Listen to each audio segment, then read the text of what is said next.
네, 안녕하세요. 시비스톤. 저희 이제 구약 5권, 마지막 10강을 이제 하려고 합니다. 지난주에 말씀드렸다시피, 오늘은 제가 외부의 일정으로 인해서 그 정시간에 함께 이렇게 교육을 할 수 없기에 이렇게 녹화 영상으로 대체한다고 이렇게 한번 말씀드렸는데요. 여러분들 얼굴을 보고 마지막 강의를 하고 싶었는데, 그렇게 하지 못해서 너무나 죄송한 말씀 드리고요. 이 강의를 통해서 마지막 10강 강의까지 꼭 함께 해주시기를 부탁드립니다. 네, 그러면 제가 잠시 기도하고 우리 함께 10강 한번 보도록 하겠습니다. 사랑과 은혜가 참으로 많으신 하나님 감사드립니다. 오늘 10강 에스겔의 이야기를 통해서 멸망당한 이스라엘이지만 그들이 생각한 대로 멸망의 구렁텅이에 내버려 두시는 것이 아니라 다시금 이스라엘 백성들을 일으키시고 회복시키시는 약속의 말씀을 주시는 그 하나님을 바라보며 우리에게도 우리 삶에도 다시 한번 생기를 불어넣어 주시고 우리가 절망 가운데 있다 할지라도 우리에게 다시 한번 일어설 수 있는 힘을 주시는 주님을 붙잡고 만나는 시간 되게 하여 주시옵소서. 감사드리오며 귀하신 예수님의 이름으로 기도하옵나이다. 아멘. 네, 이제 그 10강 우리 에스겔의 이야기를 함께 살펴보고자 합니다. 자, 에스겔이라고 하는 선지자죠. 선지자인데 그 우리 에스겔이 살았던 그 당시가 언제였냐면 남유다가 멸망했을 그 이후입니다. 지난주까지 예레미야에서는 남유다가 멸망하기 직전 그리고 남유다가 멸망해 나가는 그런 과정 가운데에서 예레미야가 이스라엘 백성들을 바라보면서 이제 항복을 권유하기도 하고 그리고 너희들이 70년 뒤에 다시금 이 땅으로 돌아올 것이다라고 하는 예레미야의 그런 예언들을 우리가 함께 볼 수 있었는데요. 그런데 오늘 에스겔이라고 하는 사람은 조금 그 비슷한 시대이긴 한데 그런데 어떻게 보면 이스라엘이 멸망한 남유다가 멸망한 그 다음의 사람이라고 이해하실 수 있으실 것 같습니다. 자, 도표를 잠시 보면요. 자, 여기 보시면 이제 그 포로 시대 여기 다니엘과 에스겔 보이시죠? 지난주에 우리가 예레미야를 봤을 때 예레미야가 있을 당시에 가장 마지막 왕이었던 시드기야 왕 때에 이제 이 남유다가 바벨론에 의해서 멸망을 당하고 그리고 이 이스라엘은 포로 시대 70년의 포로 생활을 하게 됩니다. 그때 이제 붙잡혀간 사람이 다니엘 그리고 뭐 세 친구 이렇게 볼 수 있는데 그리고 에스겔도 이 당시에 포로로 잡혀갔다는 것을 우리가 알 수 있게 됩니다. 그것은 바로 에스겔 1장에 보면 나오는데요. 그 내용을 잠시 뒤에 살펴보도록 하겠습니다. 네, 그래서 이 에스겔이라고 하는 사람은 이제 남유다가 멸망을 하고 나서 바벨론에서 하나님의 말씀, 하나님의 그런 그 뭐라 그러죠? 환상을 본 그런 사람인데요. 성경책 가지고 계시면 잠시 찾아보시면 좋을 것 같습니다. 자, 에스겔 1장 1절인데요. 1장 1절. 제가 한번 읽어 드리겠습니다. 서른째 해 넷째 달 초닷새에 내가 그발강가 사로잡힌 자 중에 있을 때 하늘이 열리며 하나님의 모습이 내게 보이니 여호야긴 왕이 사로잡힌 지 5년 그 달 초닷새라. 갈대아 땅 그발강가에서 여호와의 말씀이 부시의 아들 제사장 에스겔에게 특별히 임하고 여호와의 권능이 내 위에 있으니라. 자, 그발강가라고 하는 곳이 어디냐면 바로 바벨론의 땅입니다. 뭐 우리로 따지면 한강 정도가 될까요? 바벨론에 있는 그 한 강 중에 한 곳이 바로 그발강가인데 3절에 나오죠. 갈대아 땅. 갈대아 땅이 바로 바벨론입니다. 갈대아가 다른 말로 하면 이제 바벨론, 바벨론을 다른 말로 하면 이제 갈대아라는 것을 여러분들 잘 아십니다. 그래서 3절에 갈대아 땅 그발강가에서 이렇게 이 에스겔이 앉아 있는 거예요. 허무해하면서 나라가 멸망한 것을 이제 목도를 한 것입니다. 여호야긴 왕이 사로잡힐 때쯤에 같이 사로잡혔다라고 하는 것은 여호야긴, 그다음 여호야김, 시드기야. 그러니까 이때부터 이제 바벨론이 이스라엘을 본격적으로 이렇게 그 억압하고 그리고 그 왕들을 잡아왔던 그때 그리고 1차 포로, 2차 포로 이렇게 잡혀왔던 그 시기에 에스겔이 이미 잡혀왔던 것이죠. 그래서 에스겔은 그 그발강가에서 가만히 앉아 있으면서 예루살렘이 멸망당하였다라고 하는 그런 이야기들을 듣는 그런 상황 가운데 있었다는 것입니다. 그래서 에스겔의 입장에서 포로로 잡혀간 그 나라에서 자신의 나라가 이제 멸망당했다라고 하는 그런 이야기들을 들을 때 에스겔의 심정이 어땠을까요, 여러분? 나라를 잃은 서름. 그 누구도 그 슬픔과 애통은 말로 다 할 수가 없을 것입니다. 그런 상황 가운데서 에스겔이 그발강가에서 허무하게 가만히 앉아 있는데 그때 바로 여호와의 말씀이 에스겔에게 임했다라고 하는 것이죠. 그래서 이 에스겔의 내용은 에스겔이 바벨론 땅에서 이미 포로로 잡혀가 있을 때 하나님의 말씀이 에스겔에 임한 그런 상황이다라고 우리가 그 배경을 잠시 이해할 수가 있을 것입니다. 자, 우리 102페이지 한번 보겠습니다. 102페이지. 자, 성경 본문 에스겔 37장인데요. 여러분들 너무 잘 아시는 내용입니다. 마른 뼈의 환상, 마른 골짜기의 환상, 그리고 그 골짜기에서 마른 뼈들이 살아나서 다시금 생기가 일어나는 그 잘 아시죠? 그 찬양으로도 뭐 너무나 유명하지 않습니까? 그런 내용인데요. 자, 오늘 주제입니다. 하나님의 백성이 영적으로 죽고 추방되어 흩어집니다. 하나님의 강력한 말씀은 죽은 백성을 다시 살리십니다. 하나님은 하나님의 회복을 통해 하나님의 사랑과 권능이 드러납니다. 그리스도와의 연결입니다. 하나님은 에스겔에게 마른 뼈 골짜기를 보여주셨습니다. 마른 뼈는 우리의 죄 상태를 상기시켜 줍니다. 하나님은 죽음에서 생명을 일으키시는 자신의 권능을 에스겔에게 보여주셨습니다. 이 권능은 죽은 자 가운데서 다시 살아나신 예수님의 부활에서 가장 충만하게 드러납니다. 자, 103페이지 보겠습니다. 103페이지를 함께 보겠습니다. 자, 이 세션에서는 이 절망과 소망이 공존하는 에스겔서의 이야기를 다루고 있습니다. 어떤 면에서 절망입니까? 이미 나라가 멸망했다고 하는 절망적인 상황입니다. 그 누구도, 그 무엇도 이 나라를 다시 일으켜 세울 그런 힘도 없었고 구원자도 없었습니다. 그런 절망적인 상황이었지만 반면으로 소망이 있었습니다. 무슨 소망입니까? 하나님께서 다시금 이스라엘을 회복시키실 것이다 라고 하는 그런 소망의 장면이죠. 그래서 하나님께서는 환상 속에서 에스겔을 마른 뼈들이 가득한 골짜기로 데려가서 추방된 하나님의 백성의 절망적인 삶과 그리고 죽은 자를 일으키시고 그의 백성을 회복시키시는 하나님의 권능을 이제 보여주실 것입니다.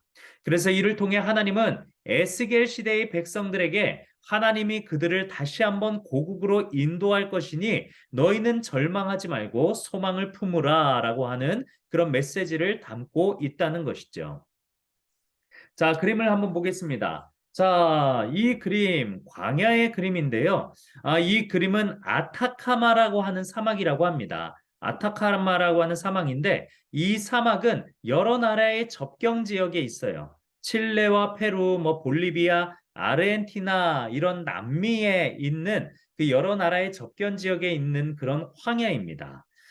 매우 넓은데요. 64만 평방미터 넓이에 평균 강수량이 여러분이 사진으로 보시다시피 굉장히 비가 안 오는 것 같죠. 1년에 15mm. 1년에 15mm면 뭐 거의 안 온다고 봐야 됩니다. 이러한 기후 탓에 이곳 토양이 화성의 토양과 비교될 정도로 황무지라고 불려지는 그런 곳이라고 합니다.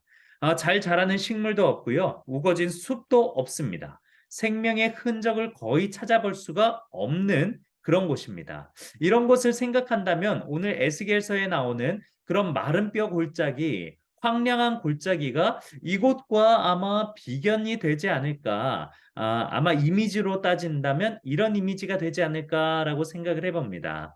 여러분들이 가본 곳 중에 가장 황량했던 곳이 어디일까요? 아마 그 성지순례를 가보신 분들은 그 뭐 이스라엘 백성들이 출애굽했던 그런 황야, 그런 광야, 그런 것들을 보면서 그 이런 곳이 그런 곳이 아니었을까라는 생각도 하셨을 것 같은데요. 아마 이 아타카마 사막이 에스겔서에 나오는 그런 황야와 비교가 되지 않을까라는 생각을 해봅니다. 자, 한번 넘겨보겠습니다. 1번 하나님의 백성이 영적으로 죽고 추방되어 흩어집니다. 에스겔 37장 1절에서 3절입니다. 여호와께서 권능으로 내게 임재하시고 그의 영으로 나를 데리고 가서 골짜기 가운데 두셨는데 거기에 뼈가 가득하더라. 나를 그 뼈 사방으로 지나가게 하시기로 본즉 그 골짜기 지면에 뼈가 심이 많고 아주 말랐더라. 그가 내게 이르시되 인자야 이 뼈들이 능히 살 수 있겠느냐 하시기로 내가 대답하되 주 여호와여 주께서 아시나이다.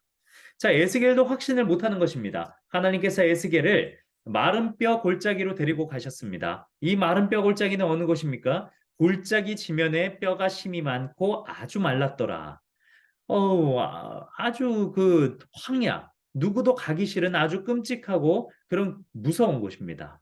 코끼리라는 동물이요. 여러분, 야생의 코끼리는 자기가 가야 할 그런 무덤을 안다고 하는 이야기가 있습니다. 그래서 선조 코끼리들이 갔던 코끼리들의 무덤에 가면 그 코끼리들의 뼈들이 다 이렇게 모여 있다고 해요. 그래서 생명이 다하는 야생 코끼리는 그곳에 가서 같이 생을 마감한다라고 하는 그런 다큐멘터리를 한번 본 적이 있습니다. 거기에 보면 마른 코끼리 뼈들이 엄청 많아요. 그런데 보기가 좋지 않습니다. 땅은 정말 말라 있고 누가 봐도 그곳은 죽음의 땅, 사망의 땅, 생명의 기운이 없는 그런 땅이었습니다. 에스겔의 본 지금의 땅이 이런 모양 같습니다. 누가 이곳에서 다시 한번 생기가 날 수 있다고 생각할 수 있을까요? 하나님께서 질문하십니다. 에스겔아, 이 뼈들이 능히 살 수 있겠느냐? 여러분, 아무도 살 수 있겠다라고 쉽사리 말할 수가 없습니다. 그렇죠? 가시적으로 보았을 때도 뼈들은 절대로 다시금 살아날 수가 없습니다. 그런데 여기에서 의미하는 것은 무엇이냐면 영적인 의미입니다. 이스라엘 백성들이 하나님의 곁을 떠나서 결국엔 모든 생기가 빠져나가고 죽은 상태가 바로 이 마른 뼈의 골짜기와 같은 지금의 이스라엘의 상황이라는 것입니다. 바벨론의 포로로 잡혀가서 더 이상 희망이 없는 하나님의 선민으로서 그들의 역사가 더 이상은 이어질 수 없는 역사가 종결된 그런 상태가 이런 상태라는 것입니다. 자, 밑에 보겠습니다. 이전 삶이 완전히 파괴된 채 포로로 잡혀 있는 하나님의 백성들에게 이 장면은 그들의 끔찍한 현재 상황을 떠올리게 했습니다. 이 골짜기처럼 하나님의 백성들은 심신이 모두 가로에 생기를 잃은 상태였습니다. 수년 동안 주님을 향한 백성들의 헌신은 부패해 왔습니다. 어떤 면에서 예루살렘 성의 파괴는 우상을 숭배하던 세대들에게 불가피한 종말이었습니다. 피폐한 고향, 성읍, 성전 등은 이제 그들의 마음 상태와 닮아 있습니다. 이런 영적인 상황을 하나님께서 가시적으로 에스겔에게 환상으로 보여주셨다는 것이죠. 이스라엘의 추방과 황량한 골짜기의 모습은 아담과 하와가 에덴 동산에서 추방된 모습과 어떤 점에서 비슷하고 어떤 점에서 다릅니까? 그렇습니다. 이스라엘 백성들은 자신들이 살던 가나안 땅, 그 이스라엘의 나라에서 쫓겨났습니다. 쫓겨나서 바벨론의 포로로 지금 잡혀간 상태입니다. 구약에 나와 있는 그 에덴 동산에서 아담과 하와가 선악을 알게 하는 나무의 열매를 따먹고 난 뒤로 그들이 에덴 동산에서 추방당한 것과 비슷하죠. 그런데 이 둘은 공통점이 있고 차이점이 있습니다. 자, 공통점은 무엇입니까? 둘 다 절망적이다. 예, 같은 점, 둘 다 절망적이다. 둘 다 쫓겨났다는 상황 가운데서 자신들이 거처하고 있는 익숙한 곳에서 떠나야 한다는, 그것도 쫓겨가야 된다는, 타의에 의해서 내가 쫓겨가야 되는 그런 상황 가운데 있다는 것입니다. 이런 점에서 이 에덴 동산에서 쫓겨난 아담과 하와, 그리고 예루살렘에서 살아오던 이스라엘 백성이 바벨론으로 끌려갔던 그런 모습은 동일하죠. 여러분, 그럼 차이점은 무엇일까요? 차이점은 에덴 동산은 하나님이 만드셨다는 점에 있어서 그 모습이 보존됩니다. 하나님이 만드셨다는 데 있어서 에덴 동산은 그 모습이 보존되고 아담과 하와만 쫓겨납니다. 하지만 이스라엘의 모습은 어떻습니까? 그들이 죄악된 모습으로 예루살렘을 엉망진창으로 만들었기 때문에 그 땅이 황무지가 된 것입니다. 이것이 하나님이 가꾸신 에덴 동산과 사람들이 가꾸던 예루살렘과의 차이점입니다. 하나님이 가꾸신 에덴 동산은 완벽합니다. 변질되지 않습니다. 하나님을 의지하는 사람은 그 마음밭이 변질되지 않습니다. 하지만 자신이 원하는 대로만 살아가고 하나님의 곁을 떠나고 하나님을 배반하고 세상의 것들에 의지하여 살아가는 마음의 상태는 어떻습니까? 마른 뼈들만 굴러다니는 황무지와 같은 그런 상황으로 변질된다는 것입니다. 이런 점에 있어서 에덴 동산과 그리고 예루살렘은 차이점이 분명하다는 것이죠. 자, 105페이지 보겠습니다. 황량한 골짜기는 포로로 잡혀가는 이스라엘을 상징합니다. 이스라엘, 예, 가로에 이스라엘 적어주시고요. 이것은 또한 그리스도를 믿기 전의 마음 상태를 상기시킵니다. 우리는 창조주 하나님에게서 추방되어 죄 가운데 죽었으며 하나님과 분리되어 있습니다. 포로로 잡혀간 이스라엘과 아담과 하와는 동일하게 하나님으로부터 멀어져 있습니다. 그들의 인생은 하나님과 멀어짐으로 말미암아 생기도 없고 소망도 없습니다. 그들의 마음은 황량한 골짜기에 있는 메마른 뼈들과 같습니다. 메마른 뼈들과 같습니다. 자, 질문 보겠습니다. 지금 우리의 마음 상태는 이스라엘과 같이 마른 뼈들의 골짜기와 비교했을 때 어떤 상태인가요? 이것은 이스라엘의 영적인 상태를 의미합니다. 여러분, 이스라엘이 그 전쟁으로 인해서 모든 것들이 폐허가 되고 예루살렘 성전이 완전히 무너져 내린 그런 가시적인 물리적인 그런 나라의 상태를 의미하기도 하지만 더 큰 의미로는 예루살렘 성전이 무너진 이스라엘의 모든 영적인 타락과 영적인 부패를 의미하는 것이기도 합니다. 우리의 마음 상태를 한번 생각해 볼까요, 여러분? 지금 우리의 마음의 상황은 어떤 모습입니까? 에덴 동산과 같이 하나님이 지으심으로 말미암아 하나님께 우리의 모든 것들을 맡김으로 말미암아 우리의 마음의 상태가 그렇게 건강합니까? 혹은 이 지금 에스겔이 보고 있는 영적으로 무너져 내린 그런 예루살렘의 상황과 같습니까? 우리의 마음은 지금 어떤 상태인지 우리는 알고 있습니다. 한번 생각해 볼까요? 그렇다면 여기서 조금 더 깊은 질문으로 들어가 봅니다. 나의 마음의 상황이 혹시나 마른 뼈 골짜기와 같은 그런 바람만 불고 생기가 없는 상황이라면 그러면 그러한 원인은 무엇일까요? 무엇이 하나님으로부터 우리를 멀어지게 만들었을까요? 그것들을 한번 잠시 생각해 보시면서 적으면 좋을 것 같습니다. 무엇이 우리의 마음 가운데 하나님으로부터 우리의 마음을 멀게 하고 그리고 우리의 마음을 황량하게 만들었을까요?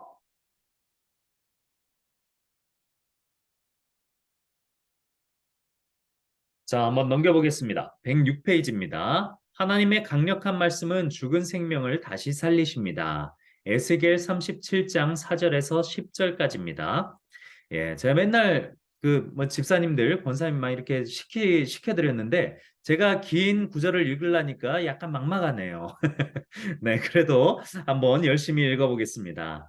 또 내게 이르시되 너는 이 모든 뼈에게 대언하여 이르기를 너희 마른 뼈들아 여호와의 말씀을 들을지어다. 주 여호와께서 이 뼈들에게 이같이 말씀하시기를 내가 생기를 너희에게 들어가게 하리니 너희가 살아나리라.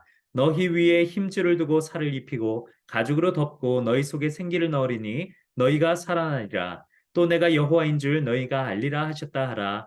이에 내가 명령을 따라 대언하니 대언할 때에 소리가 나고 움직이며 이 뼈 저 뼈들이 들어맞아 뼈들이 서로 연결되더라. 내가 또 보니 그 뼈에 힘줄이 생기고 살이 오르며 그 위에 가죽이 덮이나 그 속에 생기는 없더라. 또 내게 이르시되 인자야 너는 생기를 향하여 대언하라. 생기에게 대언하여 이르기를 주 여호와께서 이같이 말씀하시기를 생기야 사망에서부터 와서 이 죽음을 당한 자에게 불어서 살아나게 하라 하셨다 하라. 이에 내가 그 명령대로 대언하였더니 생기가 그들에게 들어가매 그들이 곧 살아나서 일어나 서는데 극히 큰 군대더라. 아멘. 네. 전에 1번을 잠시 보면요. 3절, 에스겔 37장 3절을 보시면 이 뼈들이 능히 살 수 있겠느냐? 하나님께서 에스겔에게 물어보십니다. 이것은 즉 하나님께서 하실 수 있다라는 말씀이시죠. 그것을 이제 하나님께서 하시는 모습입니다. 생기를 너희에게 들어가게 할 것이다. 너희 위에 힘줄을 두고 살을 입히고 가죽으로 덮고 너희 속에 생기를 얻을 것이다. 너무나 구체적이죠. 뼈에서 필요한 것들은 무엇입니까? 힘줄이 필요합니다. 살이 필요합니다. 가죽이 필요합니다. 그리고 생기가 필요합니다.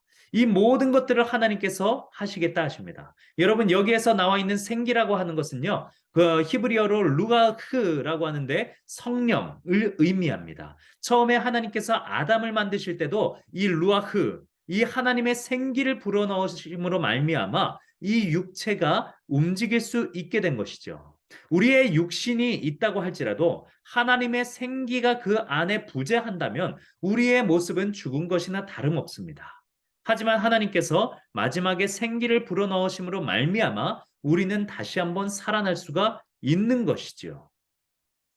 그래서 하나님께서 다시금 이스라엘 백성들을 이렇게 살리실 것이다. 하나님의 분명한 회복의 약속이 이 시간 에스겔을 통해서 이루어진다라고 하는 것입니다. 이것이 지금 비록 환상이지만 하나님께서는 이 환상을 통해서 무엇을 의미하냐 하시면 이스라엘 백성들이 절망과 괴로움 가운데 있는 그런 패배의 현장에 낭망의 상황 가운데서 다시금 그들이 나라를 회복하게 될 것이다. 그런데 그 나라의 회복 이후에는 그들이 백성에서 어떤 모습으로 거듭납니까? 10절 마지막에 큰 군대라.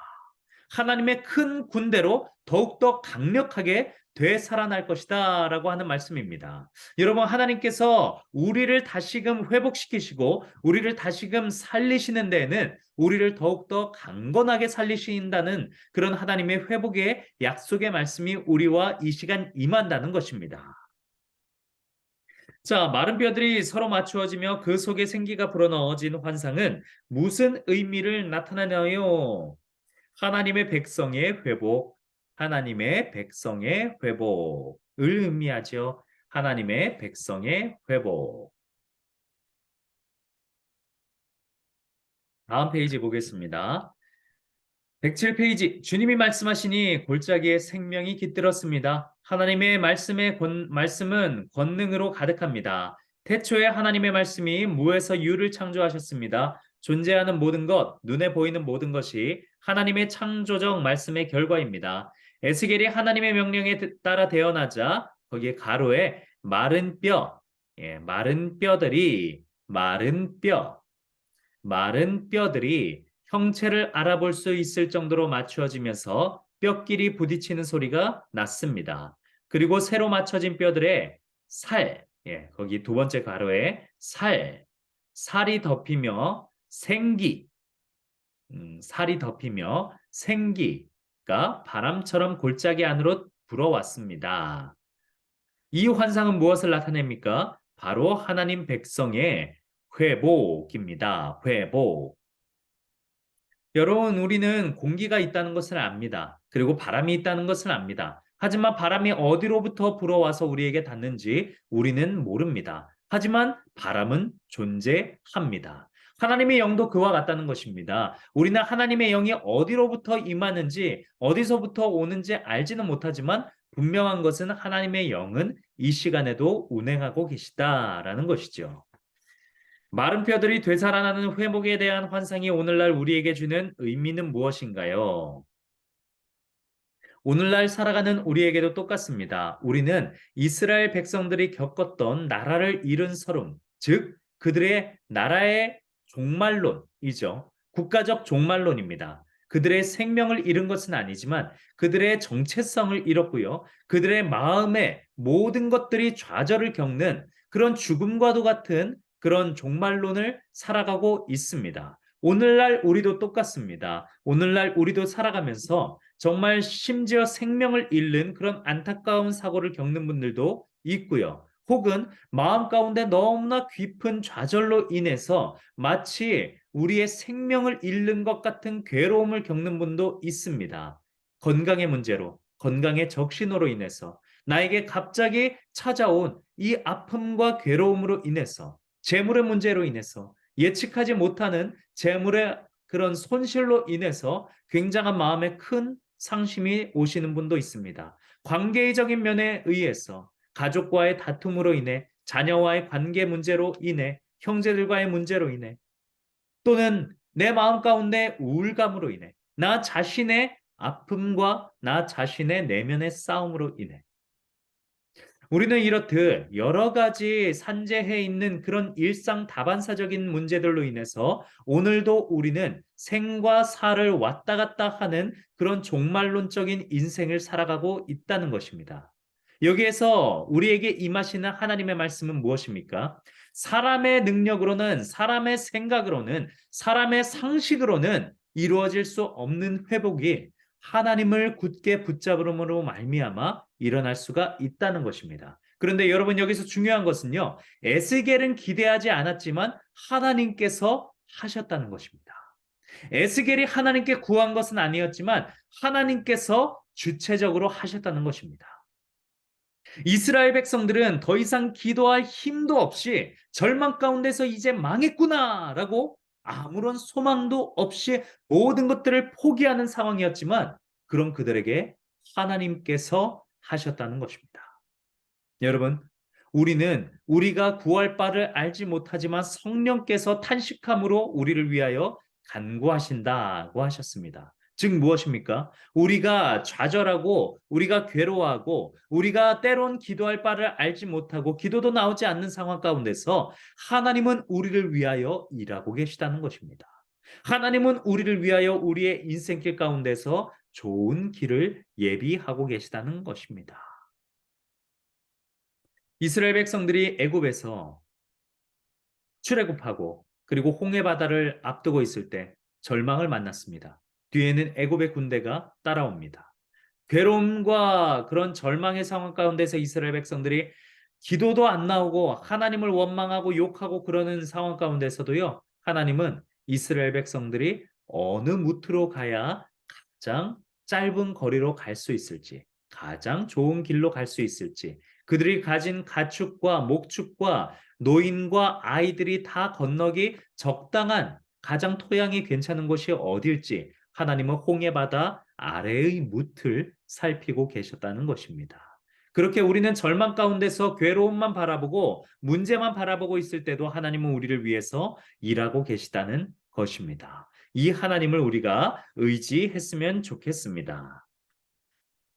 자, 107페이지 맨 밑에 보시면요. 그러므로 믿음은 들음에서 나며 믿음은 들음에서 나며 들음은 그리스도의 말씀으로 말미암았느니라. 그러므로 믿음은 들음에서 나며 들음은 그리스도의 말씀으로 말미암았느니라. 즉 믿음은 말씀을 들음으로 인해 말미암았다라는 것입니다. 우리가 이렇게 양육 과정을 통해 하나님의 말씀을 듣고 하나님의 말씀 가운데 숨겨져 있는 우리에게 오늘 이 시간 우리에게 하시는 하나님의 말씀을 우리가 믿고 들을 때 우리의 마음 가운데는 하나님을 향한 믿음이 생겨난다는 것입니다. 그런 믿음이 생겨날 때 우리의 삶은 우리의 의지와 뜻대로 운행되는 것이 아니라 우리의 삶은 하나님께 의탁하게 되고요. 그래서 우리가 살아가는 그런 삶의 모습은 하나님을 떠난 사람들이 만들어낸 광야와 같은 것이 아니라 하나님께서 만들어주신 에덴 동산과 같은 그런 우리의 마음밭이 될 수 있다라고 하는 것이죠. 그런 하나님을 우리가 의지하기를 원합니다.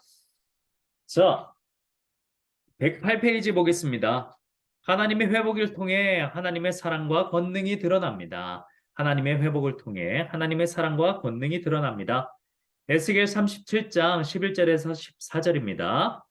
또 내게 이르시되 인자야 이 뼈들은 이스라엘 온 족속이라. 하나님께서 이제 해석해 주시는 것입니다. 그들이 이르기를 우리의 뼈들이 말랐고 우리의 소망이 없어졌으니 우리는 다 멸절되었다 하느니라. 그러므로 너는 대언하여 그들에게 이르기를 주 여호와께서 이같이 말씀하시기를 내 백성들아 내가 너희 무덤을 열고 너희로 거기에서 나오게 하고 이스라엘 땅으로 들어가게 하리라.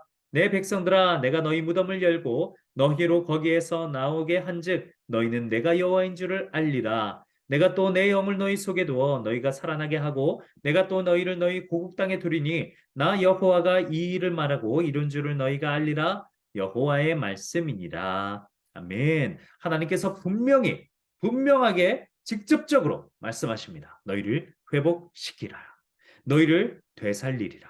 너희를 너희 땅 이스라엘로 다시 보내주리라. 라고 하는 너무나 분명한 하나님의 말씀입니다. 자, 절망 속에 있는 이스라엘 백성들을 향해 하나님은 어떤 약속을 주시나요? 12절 중반부부터 보시면요. 내가 너희 무덤을 열고 너희로 거기에서 나오게 하고 이스라엘 땅으로 들어가게 하리라. 무덤을 열고 나오게 하리라. 이것은 무슨 의미입니까? 누구를 닮아 있습니까? 예수 그리스도를 닮아 있습니다. 여기서도 예수 그리스도의 예표가 나오죠. 무덤에 있는 사람은 절대로 나올 수가 없습니다. 지금까지 상식적으로 죽은 자는 다시금 살아날 수가 없습니다. 예, 죽은 자는 뭐 예수님과 그리고 그 나사로 그리고 두기고라고 하는 청년 바울이 살린 그런 청년을 제외하고 뭐 죽었다가 살아난 사람은 그리고 뭐 그 과거에 뭐 엘리사가 그 과부의 여인의 아들을 살린 그런 일들을 제외하고는 오늘날에 있어서는 이런 죽은 자가 다시 살아나는 일은 없습니다. 그렇지만 이것은 바로 영적인 의미이죠. 모든 예수 그리스도께서 죽음의 권세를 이기시고 부활하심으로 말미암아 예수님을 믿는 모든 자들도 사망의 권세에서 하나님의 그런 계신 하늘나라로 옮겨지는 영적인 부활을 의미하는 그런 대목이죠. 오늘날 살아가는 우리들도 이런 우리가 죽었던 모습, 우리의 과거에 하나님을 믿지 않던 모습에서 예수 그리스도를 믿음으로 말미암아 우리의 영이 새로워지고 우리가 하나님의 자녀로 입양되었다라고 하는 그런 의미를 담고 있다라는 것입니다. 자, 108페이지 밑에 보시면요. 이 환상이 백성들에게 전하는 메시지는 하나님은 말씀, 바로 거기 있죠. 말씀을 지키시는 분이다라는 것입니다. 하나님은 그들을 버리지 않으셨습니다. 하나님은 그들을 돌아오게 하실 것입니다. 포로로 지내는 기간이 짧을 것이라는 약속은 없습니다. 짧을 것이라는 약속은 없습니다. 우리가 살아갈 때에도 고난이 우리가 원할 때는 굉장히 짧았으면 좋겠습니다. 정말 짧았으면 좋겠습니다. 그래서 그런 생각을 합니다.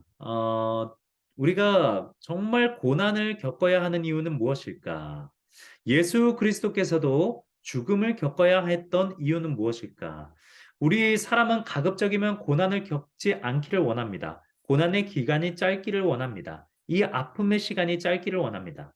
그런데 우리에게 있어서 그런 고난과 아픔이 필요한 이유는 무엇일까요? 우리가 살아갈 때 때로는 그런 고난과 아픔을 경험하고 나서 알게 되는 하나님의 은총이 있기 때문 아닐까라고 생각을 합니다. 예수님께서 반드시 죽으셔야만 이루어지는 모든 인류의 구원이 그런 예수님의 부활을 통해서만 일어날 수 있었듯이 우리가 겪는 마치 십자가를 지고 가는 그런 고난과 아픔을 통해서만 얻을 수 있는 하나님의 뜻과 은혜가 있기 때문에 하나님은 때로 우리에게 그런 고난을 경험하게 해주신 것 아닌가 싶습니다. 그래서 혹자는 이렇게 이야기합니다. 세상에서 가장 불행한 사람은 세상에서 가장 그, 괴로운 사람, 안타까운 사람은 비극을 경험하지 못한 사람이다. 세상에서 가장 비극적인 사람은 전혀 비극을 경험하지 못한 사람이다. 라는 뜻이 이야기가 있습니다. 비극을 경험하고 난 뒤에야 알고 얻을 수 있는 그런 삶의 기쁨들을 알 수 있기 때문이지요.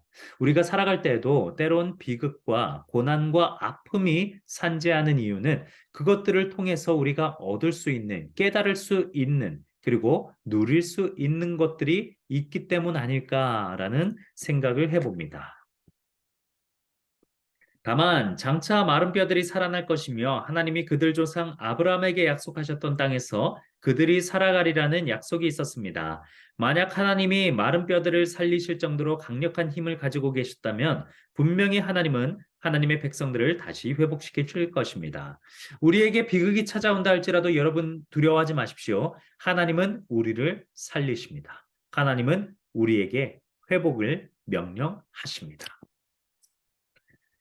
자, 109페이지입니다. 황량한 우리의 사막과도 같은 상황 속에서 우리는 하나님을 어떻게 신뢰해야 합니까? 신뢰라는 것은요, 여러분, 우리가 어떠한 근거가 있을 때 신뢰할 수 있는 것은 그것은 온전한 신뢰라고 보기가 힘듭니다. 우리가 가시적으로 보증이라는 것이 있기 때문이지요. 그렇지만 하나님의 말씀에 신뢰한다는 것은요, 보증이 없이 그렇게 하나님을 믿는 것입니다. 하나님의 말씀, 보증이 되는 것은 온전히 예수 그리스도의 십자가밖에 없습니다. 예수 그리스도의 십자가만이 우리가 보증을 삼는 것인데요. 그런데 그것조차도 우리는 눈으로 직접 볼 수가 없지요. 그렇기 때문에 진정한 믿음이란 것은 보지 않고서도 믿는 믿음을 진정한 믿음이라 할 수가 있습니다. 오늘날 살아가는 사람들은 눈에 보는 것을 믿습니다. 가시적으로, 지식적으로 이해할 수 있는 것들만 믿습니다. 하지만 과학적으로도 이해되지 않고 그리고 그 해석할 수 없는 그 판명될 수 없는 여러 가지 과학적인 그런 이상적인 일들이 이상한 일들이 많이 일어나죠. 그래서 오늘날에도 많은 과학자들은 풀 수 없는 그런 과학적으로 해석할 수 없는 여러 가지 일들을 풀기 위해서 굉장히 많은 노력들을 하고 있습니다. 하나님을 향한 믿음은 우리가 눈에 보이는 것만, 우리가 이해할 수 있는 것만, 인간이 과학적으로, 수학적으로 해석하는 부분에서만 이루어지는 것이 믿음이 아닙니다. 그것을 넘어서는 더욱더 고차원적인 존재인 사람이 절대로 해석하려고 해도 다 해석할 수 없는 삼위일체의 하나님을 향한 온전한 믿음을 드리는 것이 진정한 믿음이죠. 무엇입니까? 예수 그리스도께서 우리에게 아무런 조건도 없이 생명을 주셨다는 그것을 믿는 믿음. 그것은 바로 말씀을 들음으로 인해 이루어지는 것입니다. 믿음이라는 것이 여러분, 내가 뭔가 성령 체험을 했다고 해서 이루어진다거나 내가 뭔가 남들이 경험하지 못했던 방언을 해서 된다든가 그것이 아닙니다. 뭐라고 나옵니까? 믿음은 들음에서 나며 들음은 곧 그리스도의 말씀으로 그리스도의 말씀으로 말미암아 믿음이 이루어진다는 것입니다. 그래서 우리는 하나님의 말씀을 이 시간 배우고 그리고 입술로 고백하는 것이죠. 내가 하나님을 더욱더 믿기를 원합니다. 내가 하나님의 말씀을 믿기를 원합니다. 나의 마음 가운데 믿음을 주시옵소서 주님. 그렇게 기도하며 나아갈 때 하나님께서는 우리의 마음을 받으신다는 것입니다. 자, 결론 보겠습니다. 하나님은 마른 뼈 골짜기로 죽음의 골짜기이자 영적 황량함의 골짜기인 그곳으로 들어가 택하신 백성들에게 새 생명을 주셨습니다. 하나님은 자기 아들을 죽음의 골짜기로 보내심으로써 사람들이 새 생명으로 살아갈 길을 예비해 주셨습니다. 그리고 그들에게 복음을 맡겨 사명을 감당할 힘을 주셨습니다. 부활의 왕국은 무덤을 넘어서까지 승리할 것입니다.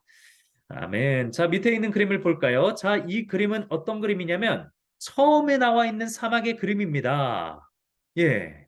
처음에 나와 있는 사막의 그림을 다시 한번 볼까요? 자, 103페이지 보시면 완전히 황야죠. 황야. 아타카마 사막인데요. 이 황야가 지금 이 109페이지에 있는 이런 땅으로 바뀌었다고요? 어떻게 이게 가능합니까? 아, 자, 이곳의 연평균 강수량이 약 15mm라고 말씀드렸습니다.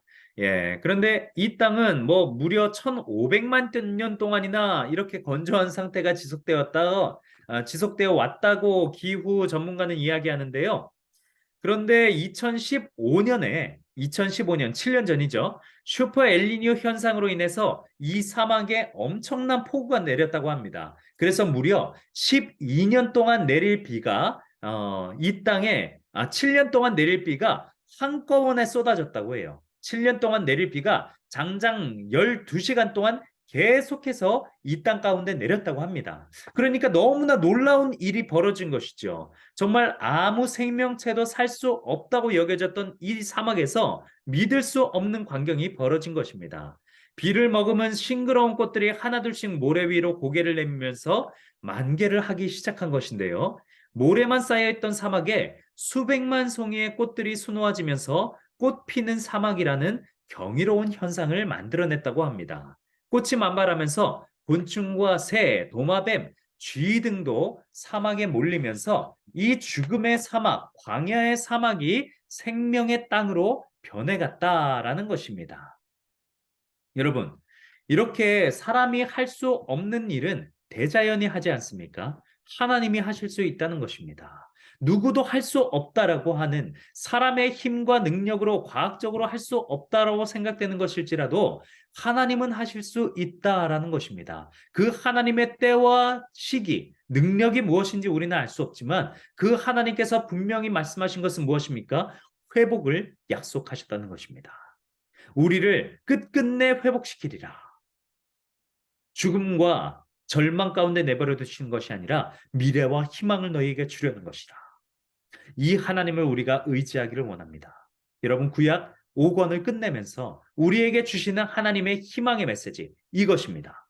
이스라엘 백성들이 구약 5권에 이르러서 처음부터 계속해서 하나님을 배반하면서 결국에는 하나님께서 이들을 잠시 멸망당하게 하셨지만, 그렇지만 이들을 절대 포기한 것이 아닙니다. 이들에게 다시금 이 아타카마 사막에, 죽음의 사막에 비를 내리시고 꽃들이 피게 하고 생명이 펼쳐난 것처럼 이스라엘 백성들도 다시금 내가 너희를 살리리라. 우리에게 주신 말씀이 이것입니까? 이것입니다. 너희를 살리리라. 너희를 끝끝내 포기하지 않으리라. 내가 너희와 함께 할 것이다. 그 하나님을 우리가 의지했으면 좋겠습니다. 그 하나님을 우리가 끝까지 붙잡기를 원합니다. 자, 우리 110페이지 보겠습니다. 말씀대로 살아가기, 회복을 위한 기도문, 가정과 개인과 공동체 세 가지를 주고 회복을 위한 기도문을 써봅시다. 간략하게 써보세요, 여러분. 간략하게. 중요한 주제만. 하나님, 우리 가족 중에 누가 질병이 있습니다. 고쳐주옵소서. 어떤 질병을 고쳐주옵소서. 개인을 위해서, 나 자신을 위해서 기도합시다. 무엇이 있습니다. 하나님 도와주옵소서. 우리 공동체, 우리 교회를 위해서 봅시다. 우리 교회가 회복되게 하소서. 뭐 이런 여러 가지 여러분들이 개인적으로 가지고 있는 기도 제목들을 써보시기를 원합니다. 저는 공동체를 위해서 질병을 가지신 분들이 있어요. 질병을 가지신 분들. 지금도 병상에 누워서 일어서지 못하고 계신 분도 계시고요. 또 얼마 전에 암 판정을 받으시고 지금 너무나 괴로운 마음 가운데 계신 분도 오늘 강의를 들으시는 분 중에 계십니다. 그래서 저는 그분을 위한 기도문을 써내렸습니다. 여러분들도 각자가 가진 기도문을 쓰시면서 하나님께서 분명히 약속하신 회복, 다시 살아나는 회복을 우리가 굳게 붙잡으시고 믿음으로 우리가 승리하시는 여러분들 되시기를 바랍니다. 자, 말씀대로 실천하기입니다. 5권을 돌아보며 각 과별로 주제 성구와 성경 필사를 해봅시다. 자, 111페이지 보시면 구약 5권을 마치며 있습니다. 제가 여러분들께 부탁드렸던 것이 딱 하나 있습니다. 하나만 건지시기 바랍니다. 딱 하나만 건지시기 바랍니다. 이 10강까지 오면서 여러분들의 마음 가운데 주신 하나님의 음성이 있다면 하나만 써보셨으면 좋겠습니다. 2개도 되고요, 3개도 됩니다. 예, 저라는 부족한 목사를 통해서 여러분들에게 하나님께서 말씀하신 바가 있으시다면 그것을 여기에 한번 적어 내려오시고, 그리고 이 책을 버리지 마세요. 절대 버리지 마시고 순간순간 보관하셨다가 가끔씩 생각나실 때 한 번씩 꺼내서 내게 주신 하나님의 말씀을 다시 한번 상기시키면 우리에게 주시는 하나님의 말씀이 계속해서 우리의 심령과 믿음을 갱신해 주실 것입니다. 그 하나님을 우리가 의지했으면 좋겠습니다. 자, 마지막 112페이지부터는 성경 필사가 있습니다. 이 필사란 각 과의 처음에 나와 있는 주제 말씀이거든요. 그런 주제 말씀을 한 번씩 써보시면서 내가 이 과에서 무엇을 공부했나 라고 다시 한번 우리가 되새기는 시간이 되었으면 좋겠습니다.